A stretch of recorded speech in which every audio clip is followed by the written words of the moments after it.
Hey, this video is an update on what's been going on with me and the channel. um, I get a lot of questions about, hey, am I going to be at this race? I get a good amount of questions about technical stuff, for the Renegade and Polaris, GNCC, and are you going to be at GNCC? Are you going to be at New East Coast, stuff like that. So I'm making this video. If there is a personal video, this is it, about what's been going on. So this might be long, so I hope it's not boring, but I figured I'd have it as a memory too. So a couple of months ago, beginning of August, me and my family had bought a Class A last year, a motorhome, and we really decided, we were going to start using it a lot in 2021. Also, there's some updates on some good stuff with quad racing too. So stay tuned for that at the end. I needed to sell my toy hauler, and the guy, just by happenstance, was like asking about it. So I've been having a streak of bad luck. My F350, the CP4 pump went.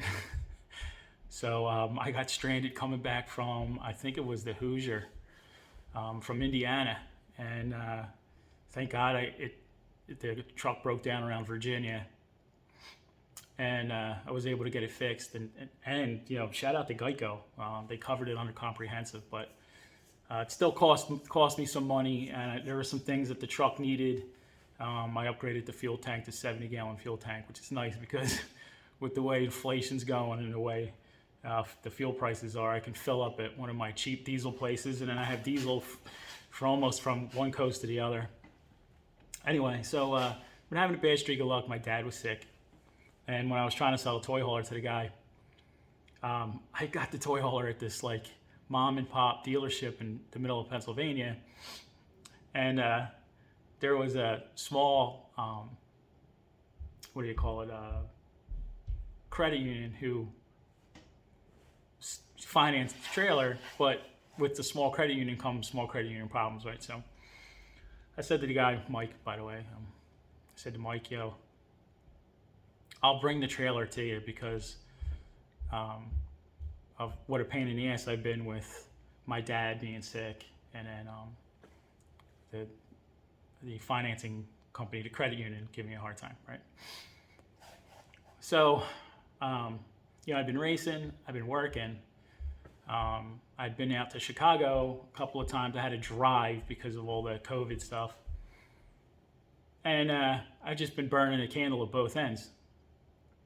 So, went out to IXCR, which, by the way, was an amazing experience. IXCR is, if you're, for some reason, if you're angry at GNCC, or you live in the Midwest or close to the Midwest and you can't get to another series, that's GNCC. IXCR is amazing. They have a morning and afternoon race, professional, and the staff is friendly. You know what I mean? Because there are some series out there which are not as friendly. D6, A works. So they care, you know what I mean? I'm just trying to be funny. I know some of you are really defensive of A-Works and D6, but anyway, so I went out to IXCR in Kentucky to race, and that's like a 9-hour drive.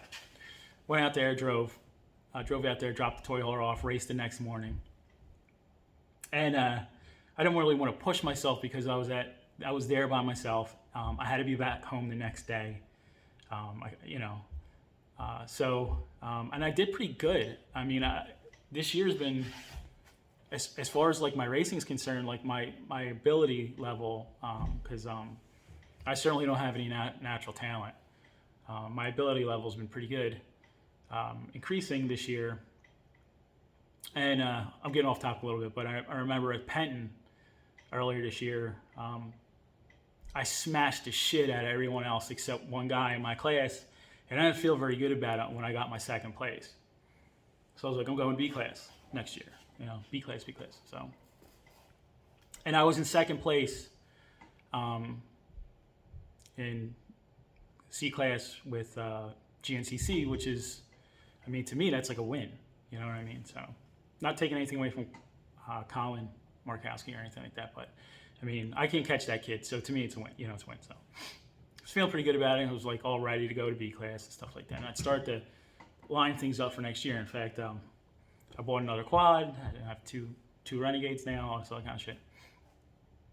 So I was the race at IXCR in Kentucky was really dusty. And I remember getting off the quad and I was like, going up to get my plaque and stuff like that, and I didn't feel very good. So as I'm driving home, I wasn't feeling good. I had the crud, as guys in the military, we call it the crud. Just felt shitty. So I got home. The race was on a Saturday or Sunday, I can't remember. I got home, and me and my family left for the Outer Banks, which is, for those who don't know, the Outer Banks is in North Carolina. So I drove from Kentucky to Pennsylvania to the Outer Banks in North Carolina. So again, burning the candle at both ends. My dad's sick. I got all this bullshit going on, stuff like that. Get finished with the Outer Banks, and I had to go train a unit in North Carolina. So I had to drive back from North Carolina up and then back again, right outside of Bragg. So that morning, I got up and I put my gear on, put my boots on, and my feet were tingling.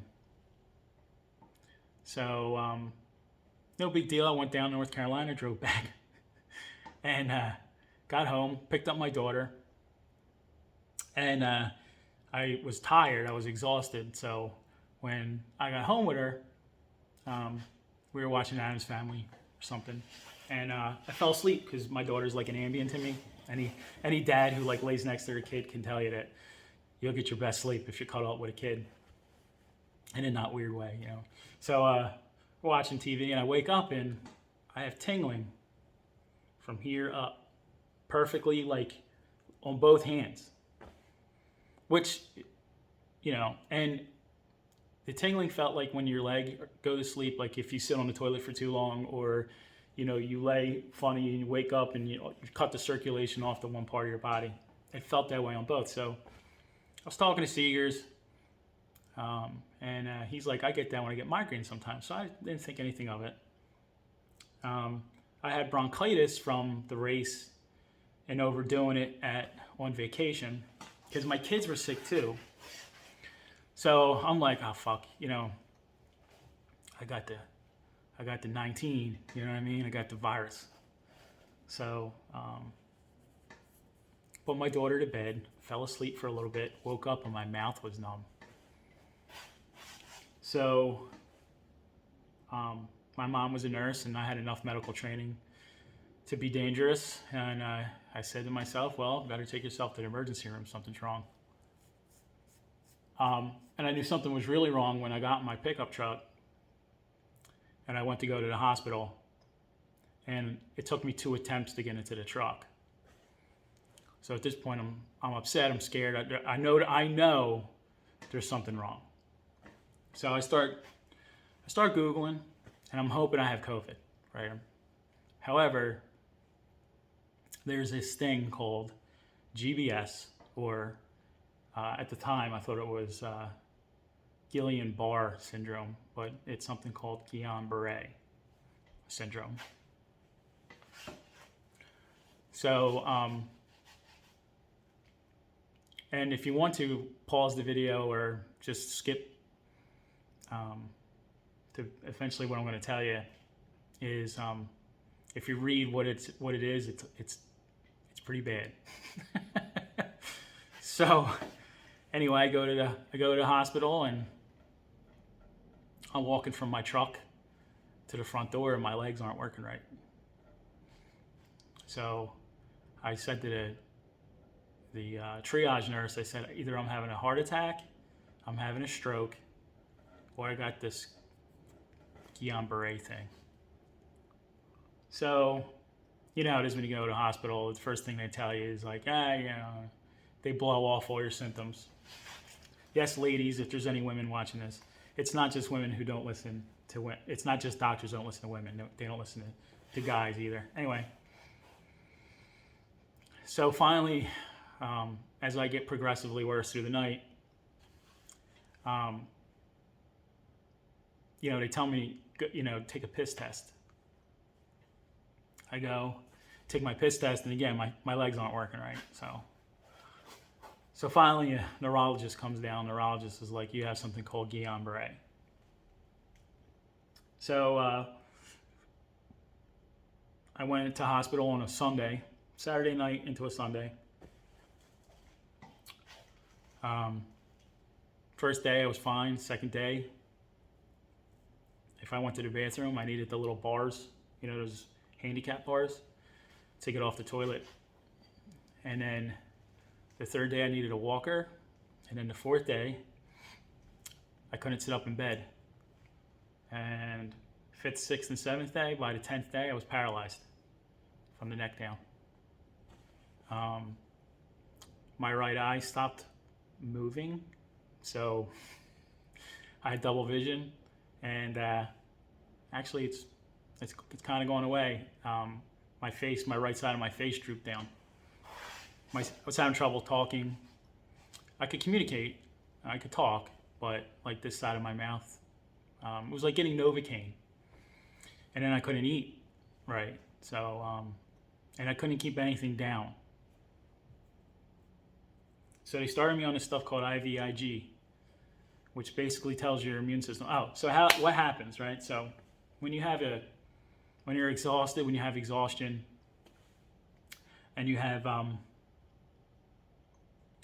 bad infection, or if you get an inoculation, the vaccine, any of these things can trigger GBS, Guillain-Barre. So they were convinced in the hospital. They were like, "Are you sure you didn't get a COVID shot?" And I was like, "Yeah, I'm sure, because the COVID shot triggers Guillain-Barre."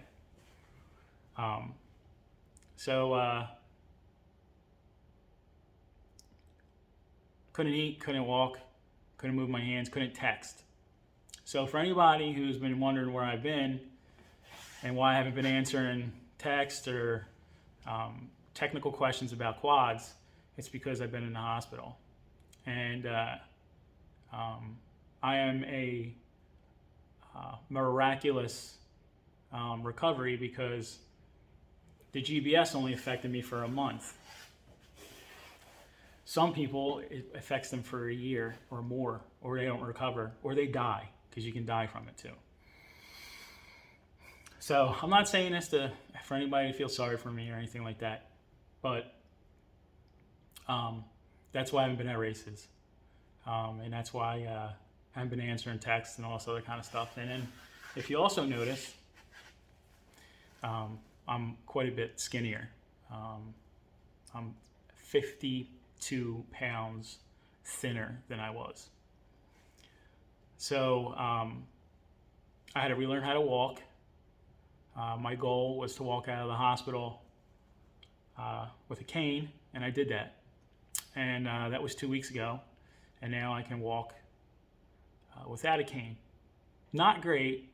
I still have some issues. I can't run, but I came into the garage to start the quads, and I lost my. It's somewhere in the chaos. I lost my IXCR footage, and I was like, maybe I'll do that because it's fun. Because I'm back to work and stuff like that, but I'm on light duty, so I wanted something to distract me besides watching TV. Because God, like when I watched Squid Games, it was like heaven, because I had like 8 hours, an 8-hour block to watch stuff where I didn't have to hear about politics or any of this other kind of stuff, or COVID, or just how expensive things are getting, the current state of the country and stuff like that. So anyway, So I figured I'd do this video and give everyone an update on what's going on as far as, so that's the bad stuff. The good stuff.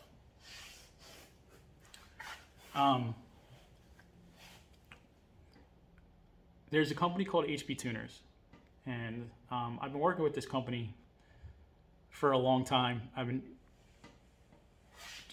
been just developing a relationship for them for years, and finally they were contacting me, and they're like, "Dude, we're doing power sports now. Would you like to be a brand ambassador, sponsor for HB Tuners?" Now, anybody who's watched my videos knows that I don't have any talent riding these quads. But I go to every race, and I like talking to people. In fact, if it wasn't for all the people, I probably would have quit a long time ago. If it wasn't for my friends like Seegers and Reagan and Chuck and the guys and Doug and Sean Stratton and I mean Ben Sizzlechick and his dad. Like I mean I don't have anything bad. I mean, I've had one bad experience in the entire time I've been riding. Maybe two. But I like everybody, even the guys who hate me. I like them. But anyway, so I go to everything, and next year I'm going to be promoting HB Tuners, so you can tune your Can-Am, and you can do some of the things that you might not have been able to do in the past. It's an incredibly powerful tuning tool, and I'm hoping to partner up with some guys. Now, I'm not a tuner, just telling it flat out. I'm just going to sell the software and promote the product, and then answer your questions because I've been using it for so long. I used to use it on my Camaro and some. If you guys know about LS engines, I used to use it on my LS stuff. So you might see me if anybody's ever wanted to meet me and you want to go to a GNCC. I'll be on Pro Row.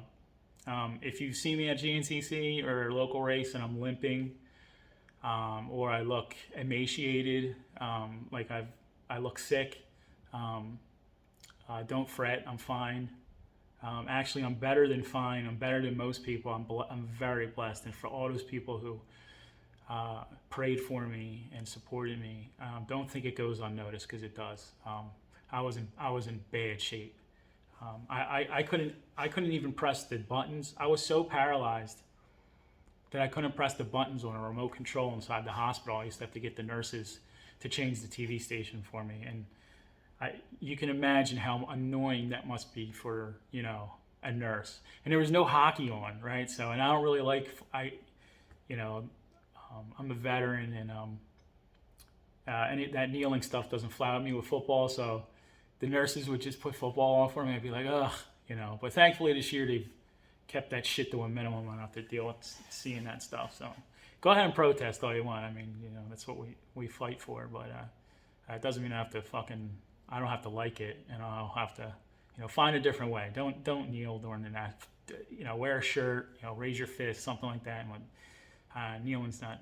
I don't give a fuck what some Navy. I'm off topic now. I don't care. Some Navy guy said. I don't. Who the fuck is one Navy SEAL? But anyway, I'm back, and I'm gonna try to race next year if I can. After sitting on the quad for a minute, I think it's gonna take a minute, but I'm gonna do the best I can. And if you see me in C class next year, if I race in the Warrior class, I humbly apologize, but I've had to relearn how to do everything all over again. My coordination isn't as good, so I'm not sandbagging, and I promise that if my skill comes back, what little I have, and if I'm getting a second and third, and I'm smashing the shit out of guys who just first started riding, I'll promote myself up to B class, because again, it's the right thing to do. And but I can't go to B class next year with the way I am right now. Now, if I start, I've got permission to head into the gym and start training at a low intensity level, because another thing about this disease or syndrome is it steals all your muscle mass and it steals all your stamina.